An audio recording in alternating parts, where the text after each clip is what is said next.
the early Middle Ages isn't known for its clarity.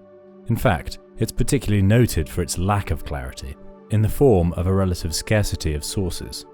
The term Dark Ages, whilst really intended to refer to the supposed cultural, economic and social decline of Europe in the centuries following the fall of the Roman Empire in the West, is quite apt in another sense.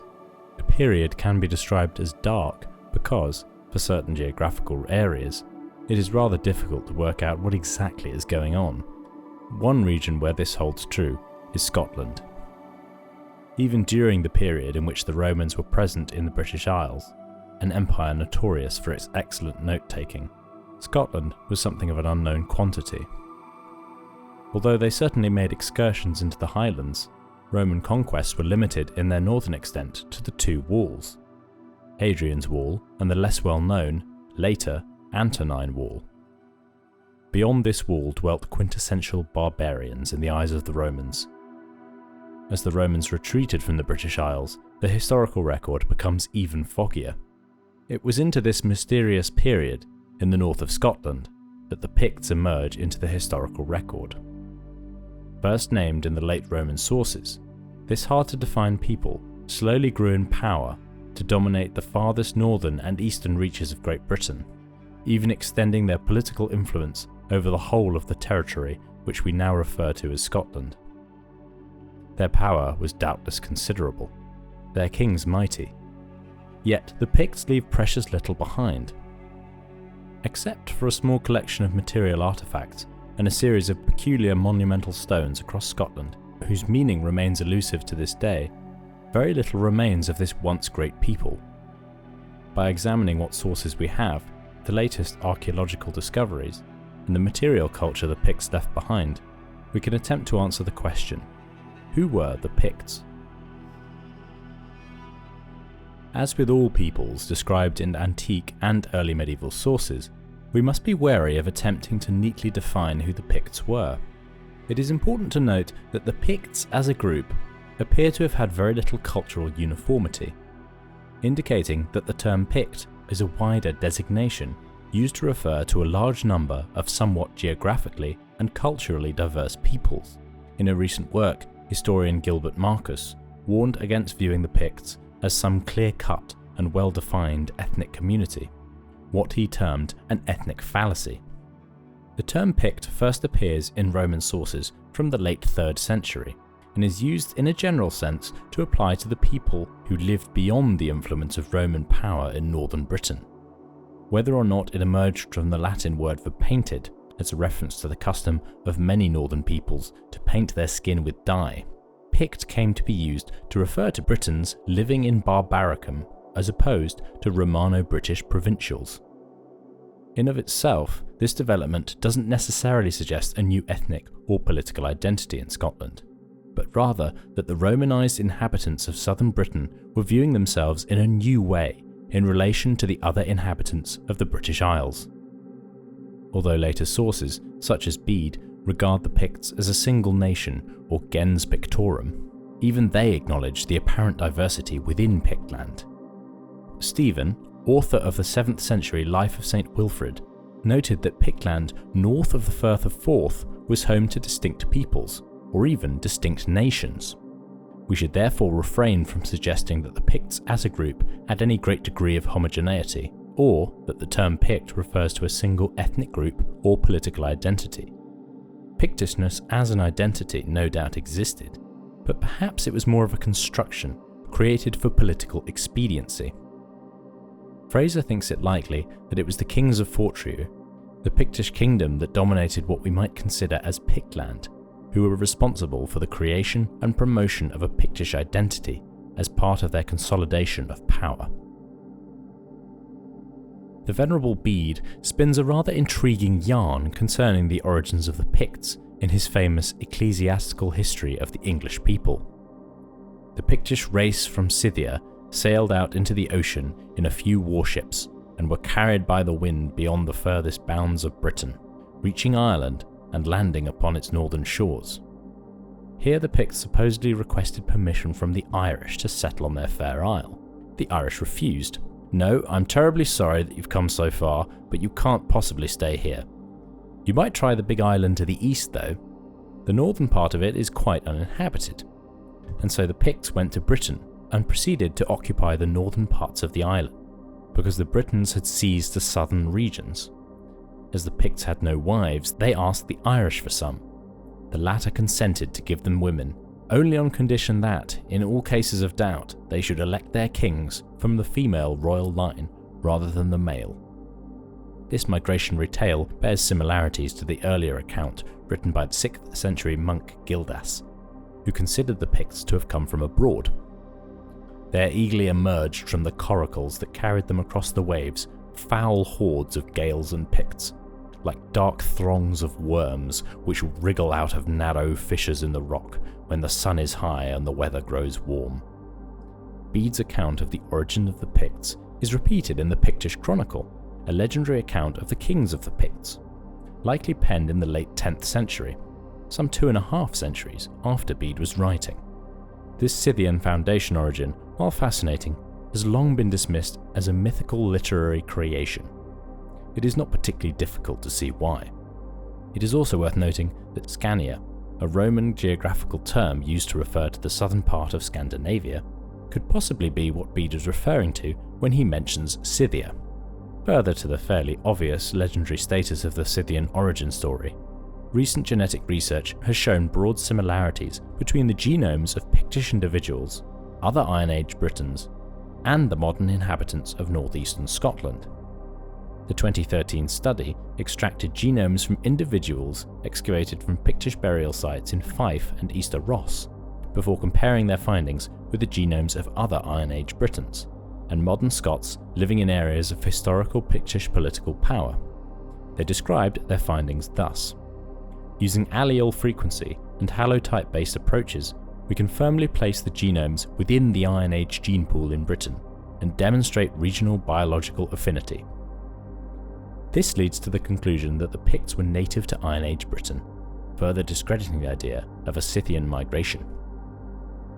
The Pictish Chronicle, whilst also repeating Bede's Scythian origin myth, also adds to it in relating the story of the 7 children of Hrynje, a tale concerning the legendary founder of the Pictish kingdom, Hrynje, which probably dates from no earlier than 850 AD.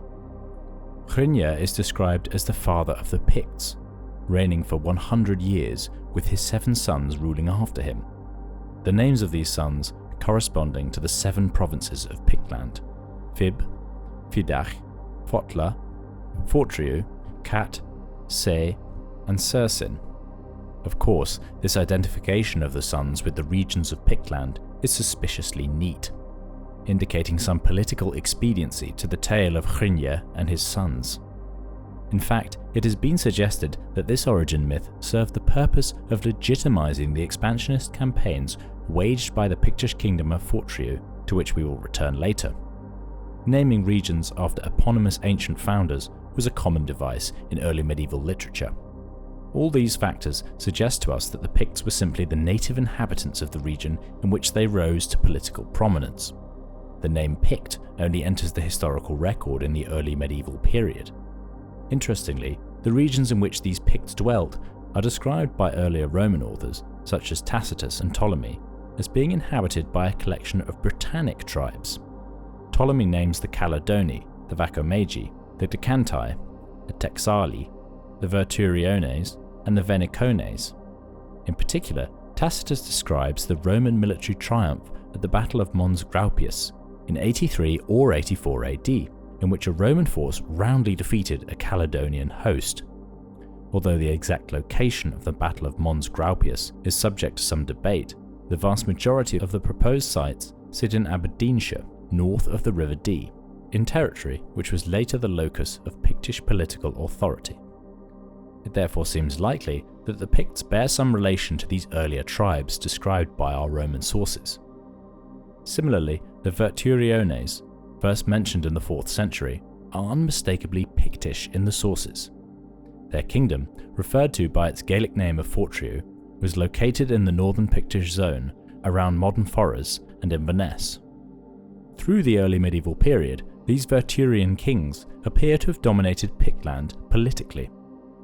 For Fraser, the fading of Caledonian identity, compared with the endurance of Fortriu, is evidence for the pivotal role the Verturians had in creating self-conscious Pictishness. The next obvious question that the legendary tales of Pictish origin raise is this: where exactly did the Picts dwell? Thankfully, we have a little more information than mythical tales of migration available to us on this count. Although it is difficult to say for certain whether the Picts were a united political entity or a collection of smaller realms which at various times came under the hegemony of a single powerful Pictish king, we know that the Picts dwelt in the northern and eastern parts of Scotland. Although of questionable veracity, the sons described in the 7 children of Hrynja appear to correspond roughly with the territories that can be considered as Pictish. This territorial spread roughly corresponds with archaeological finds, which are deemed to be Pictish. For example, the distribution of Pictish monumental stones, artifacts to which we will return later. That said, Fraser reckons that the idea that there were 7 Pictish kingdoms is a dubious one. Bede, of course, offers us his opinion on where the boundaries of Pictish power lay. More generally, Pictland is divided into southern and northern zones, separated by the mountain range known as the Mount. Bede is adamant that by the 730s, the southern border of Pictland was at the Firth of Forth, and that Pictish power in the south was dominated by a single Pictish kingdom, made up of various regions. Bede believed the northern Pictish zone to be far more fractious, with 2 or more kingdoms vying for power, a view apparently expressed by Bede's contemporary, Stephen, author of the Life of St. Wilfrid, who reports that Pictland was home to a collection of distinct peoples or nations. It may of course be that at the time Bede was writing, Pictland was politically dominated by a unified southern kingdom that existed south of the Mount. Athenan, in his hagiographical Life of St. Columba, describes Columba's journey northwards up the Great Glen to the area around modern Inverness to visit the court of the Pictish king of Fortriu, Bride, son of Maelchon. Bride's reign, dating from 554 to 584, was evidently an influential one. Not only did Columba visit him, presumably indicating his political preeminence among the Picts, but Bede himself also described Bride as a rex potentissimus, a very powerful king. The political supremacy of the kings of Fortriu, centering on Moray in northern Scotland, appears to have formed the focal point of Pictland, although historiography traditionally held Fortriu to have been centred on the territories south of the Mount.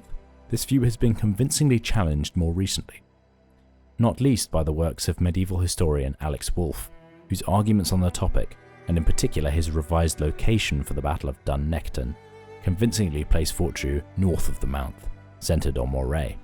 The bounds of neighbouring powers, which are largely better recorded by contemporary authors, can also give us clues as to the location of what might be considered Pictland.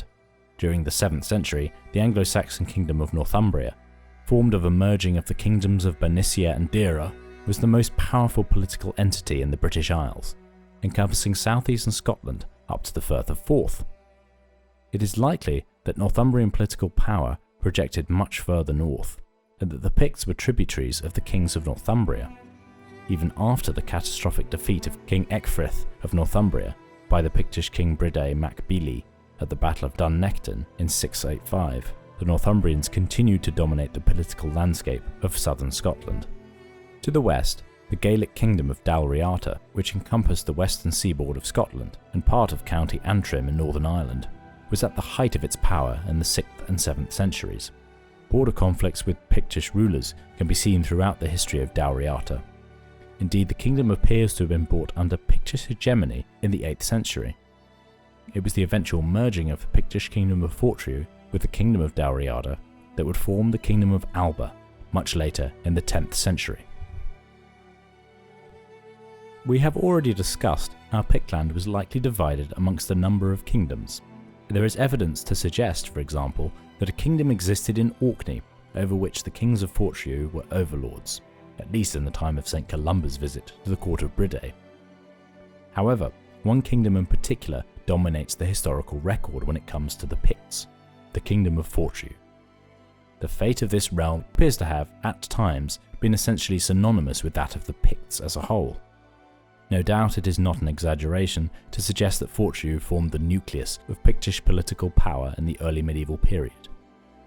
As we saw earlier, the Verturiones appear to have been the founders of the Kingdom of Fortriu, based around the Moray Firth.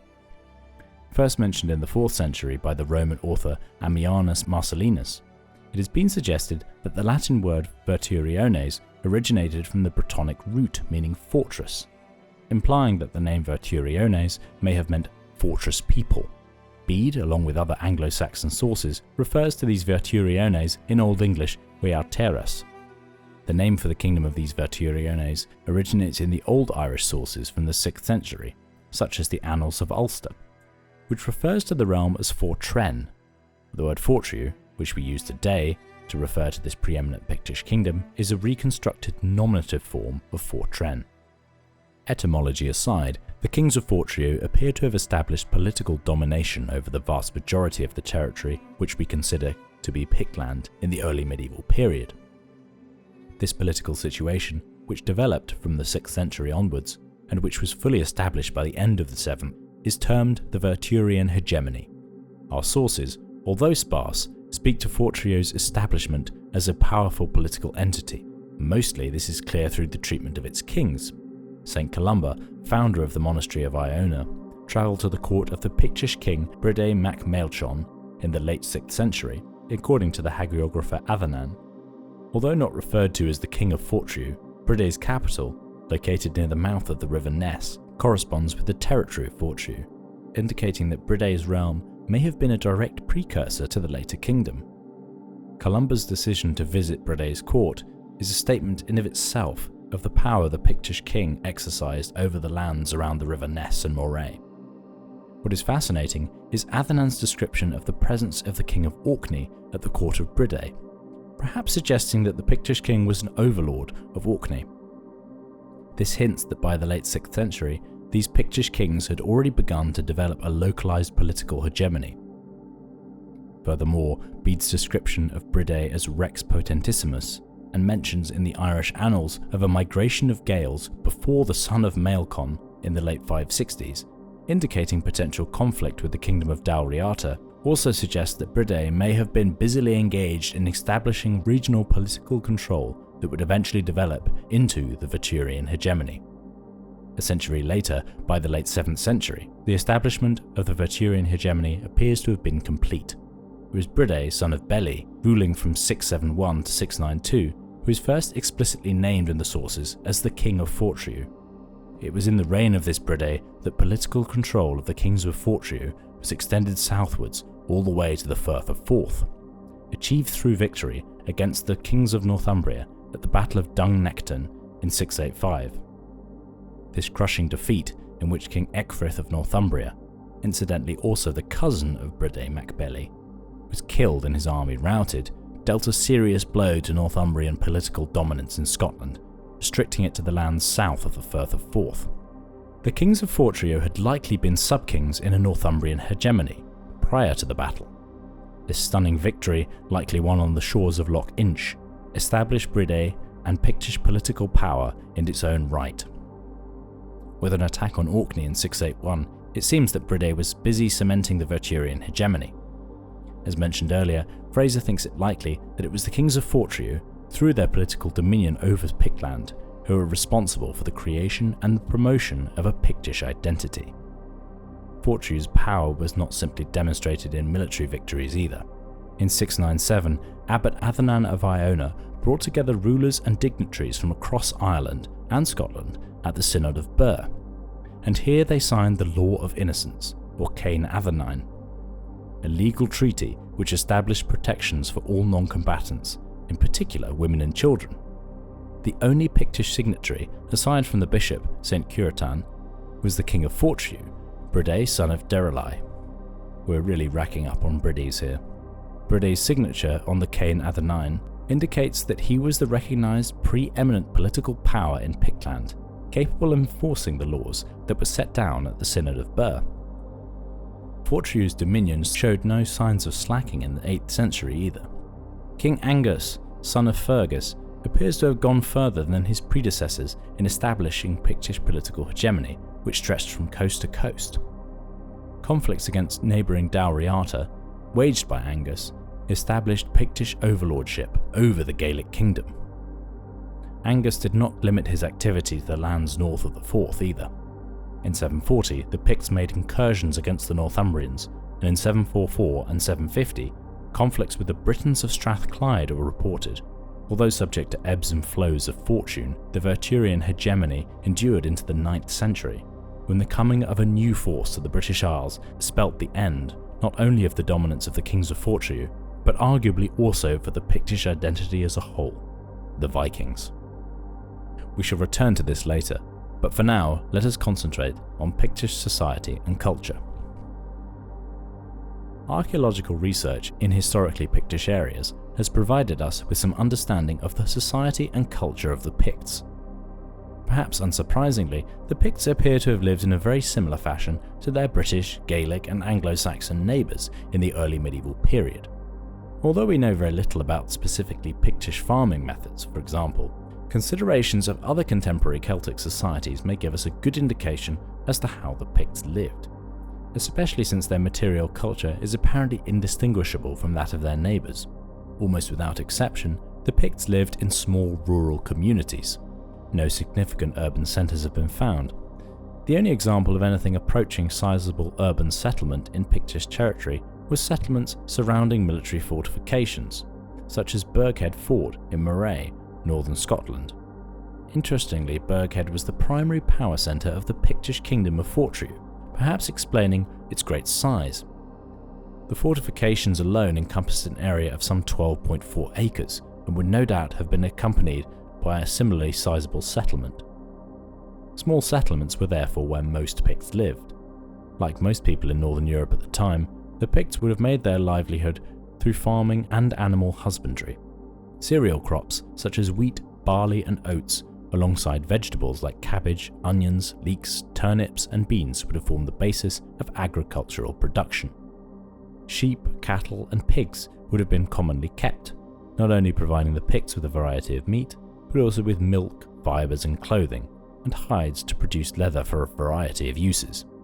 The raising of flocks of livestock may have resulted in a certain degree of transhumance, that is, pastoral living with farmers moving their flocks in search of the best grazing grounds.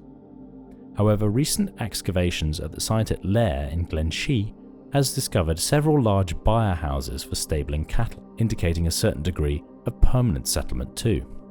The nature of early medieval construction, which utilised a good deal of wood, combined with the notoriously damp weather of these isles, means that very few early medieval buildings survive in Britain. Pictish buildings are no exception.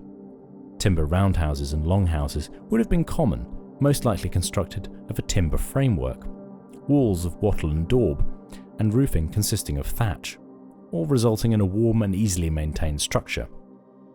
As was found at Glenshee, Pictish buildings may have been byre houses, buildings split between human and animal living quarters, to allow livestock to be brought inside to protect them from the elements. Although their construction predates the Picts by several centuries, the brochs that litter the coastal regions of Scotland were certainly used by the Picts.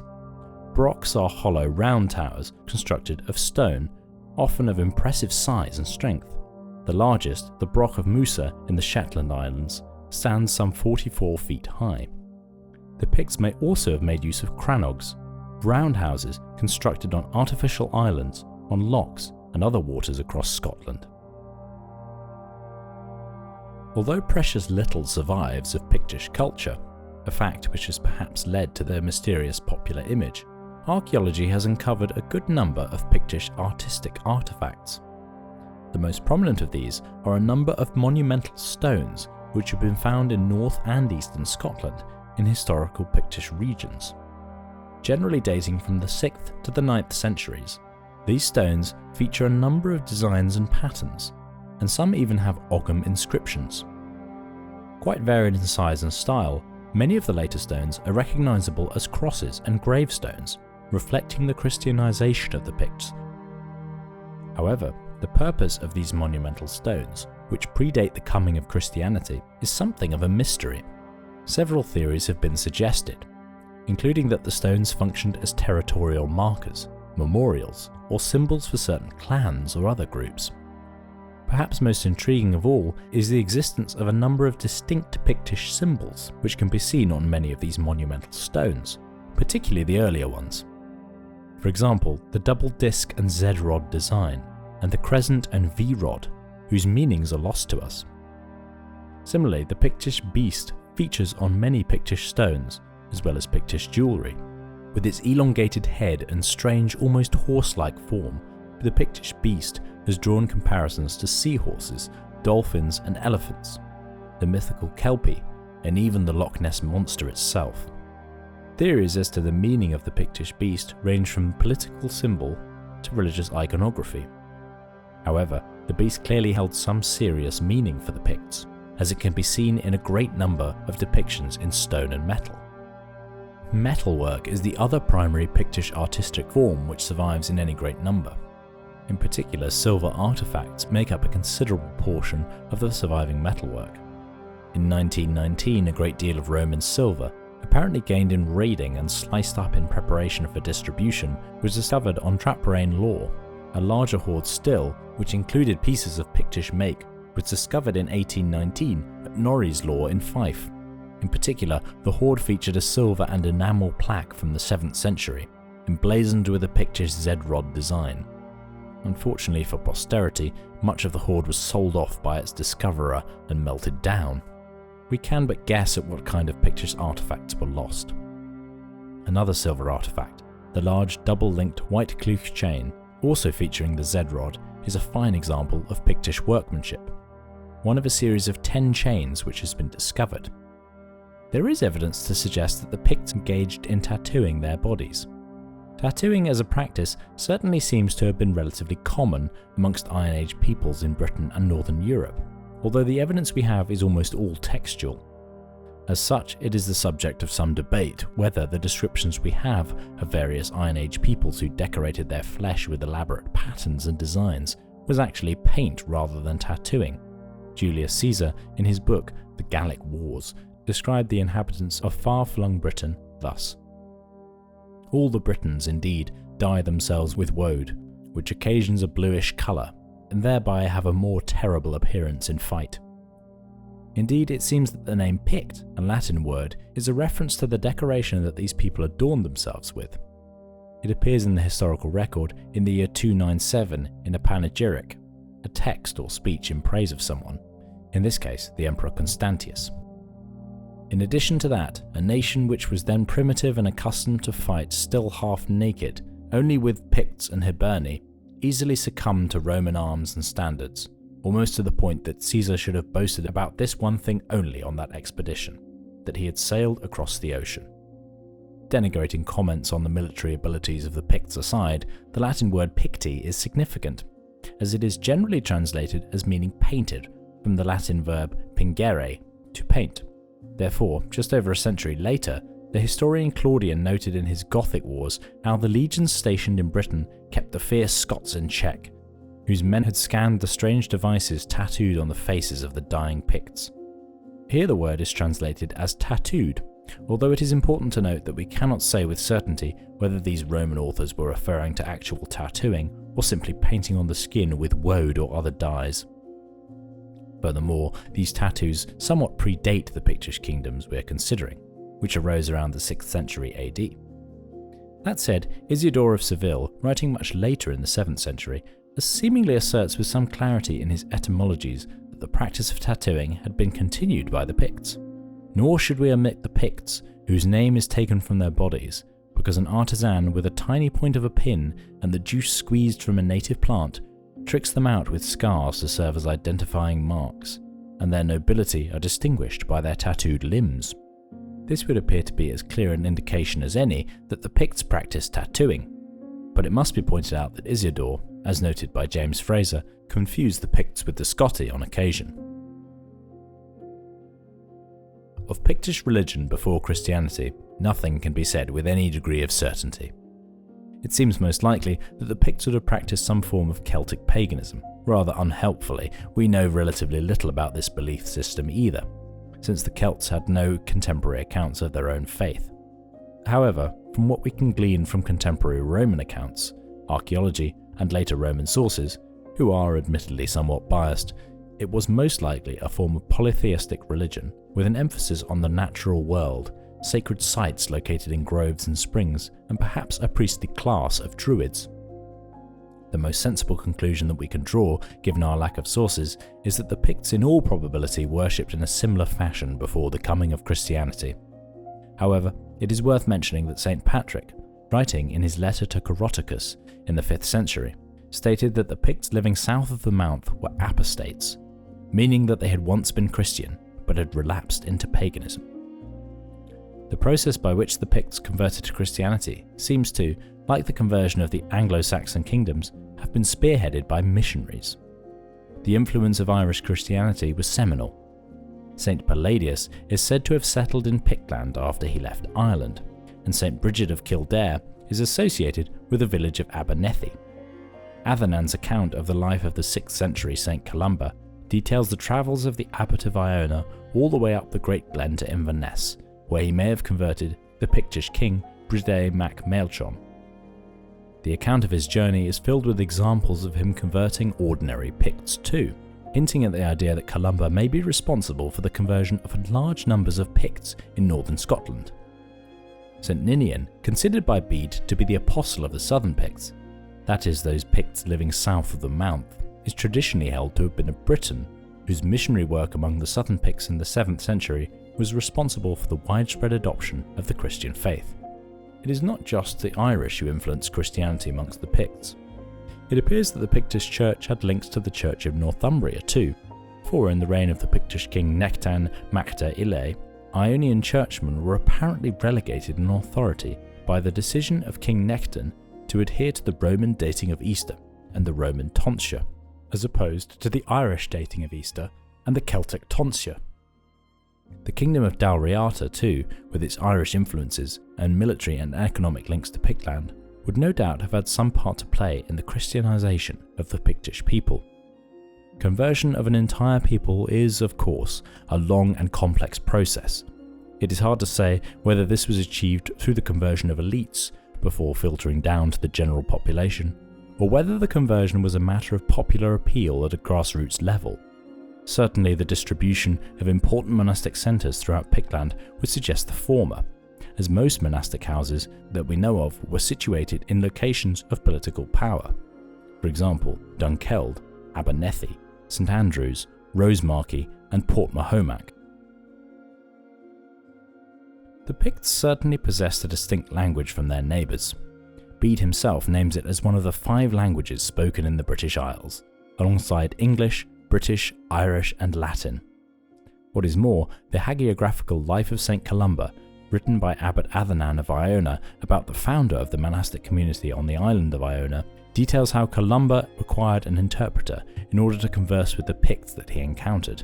Specifically, during an expedition up the Great Glen to the court of the Pictish king Bride, there are several mentions of interpreters being used. At the time when St Columba was tarrying for some days in the province of the Picts, a certain peasant, who, with his whole family, had listened to and learned through an interpreter the word of life preached by the holy man, believed, and was baptized the husband together with his wife, children and domestics. Although unrelated, it was on this trip to the Pictish king that we have perhaps the first mention of the Loch Ness Monster in historical records. At the River Ness, Columba's prayers saved the life of a man who was attacked by an aquatic beast while swimming in the waters of the Ness. However, very little else can be said with any certainty about the Pictish language. Generally speaking, there are several competing theories on how Pictish might be classified: that it was a Gaelic language, that it was a Brittonic language, or that it was a pre-Indo-European language. The first 2 theories, and almost all scholars, are united in their view that the Pictish language was Celtic. What is less clear is whether Pictish was a P-Celtic or Q-Celtic language. This duality refers to the theorized dual development from the root of Proto-Celtic language.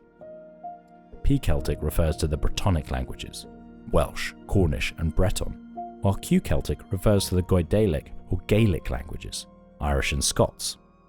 The distinction between these 2 branches of the insular Celtic language family is fairly clear to us in the modern day, both linguistically and geographically. However, attempting to identify Pictish with one of these 2 branches of Celtic, when these classifications were doubtless still forming, is rather difficult. On the side of P-Celtic, It is generally agreed that the likely ancestor of the Pictish language, spoken at the time of the Roman conquest, was a kind of Brittonic language.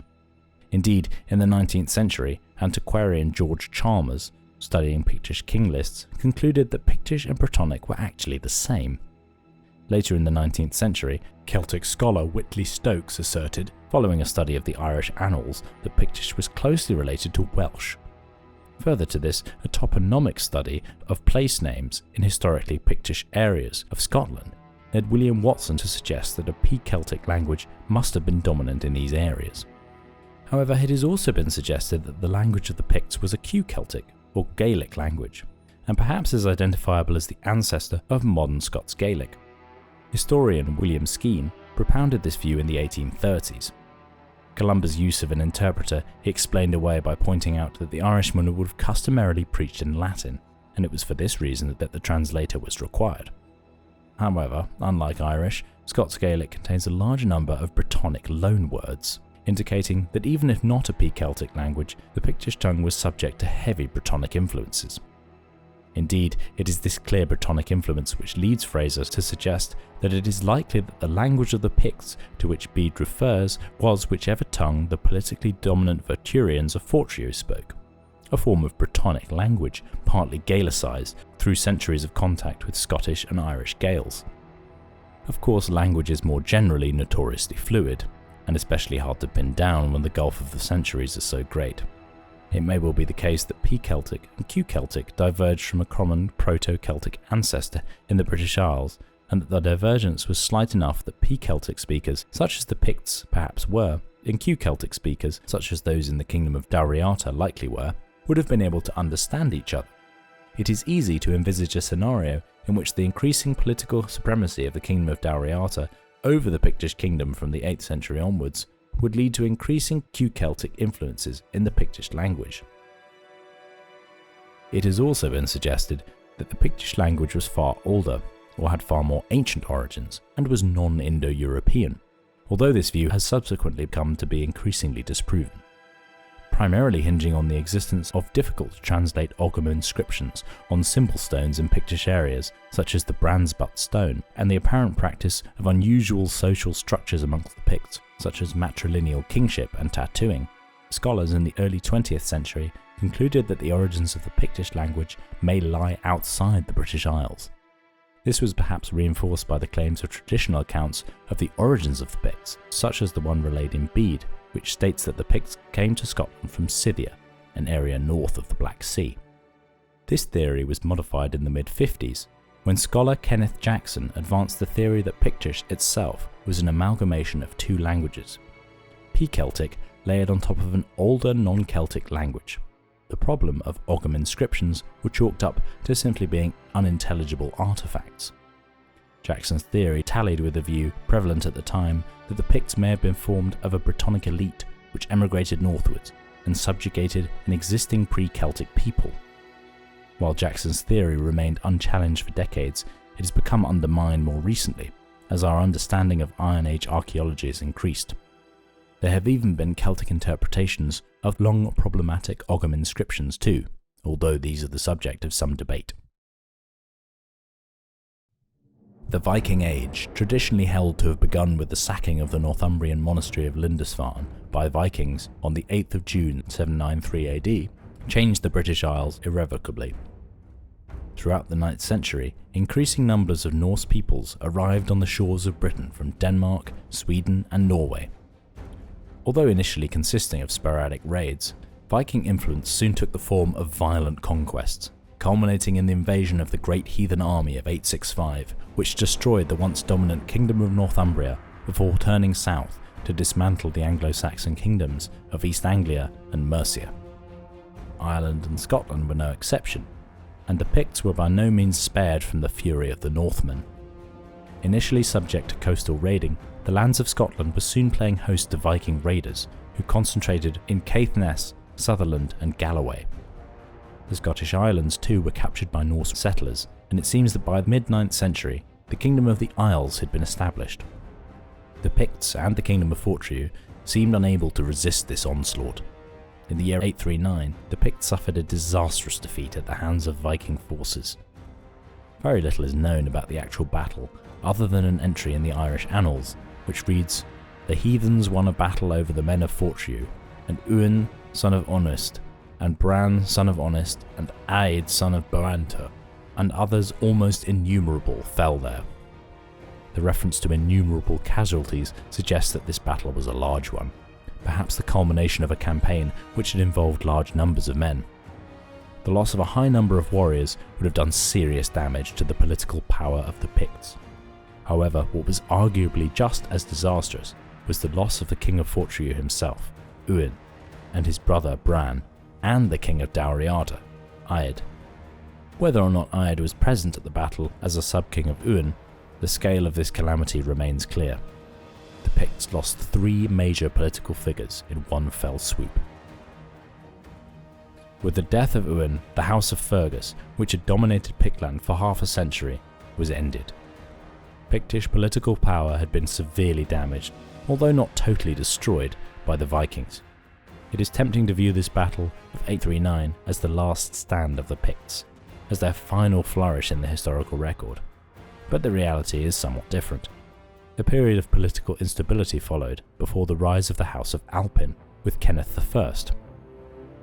It was Kenneth, king of Dalriata, and likely a man of Gaelic origin, who conquered the kingdom of the Picts, assimilating the 2 realms and creating the kingdom of Alba.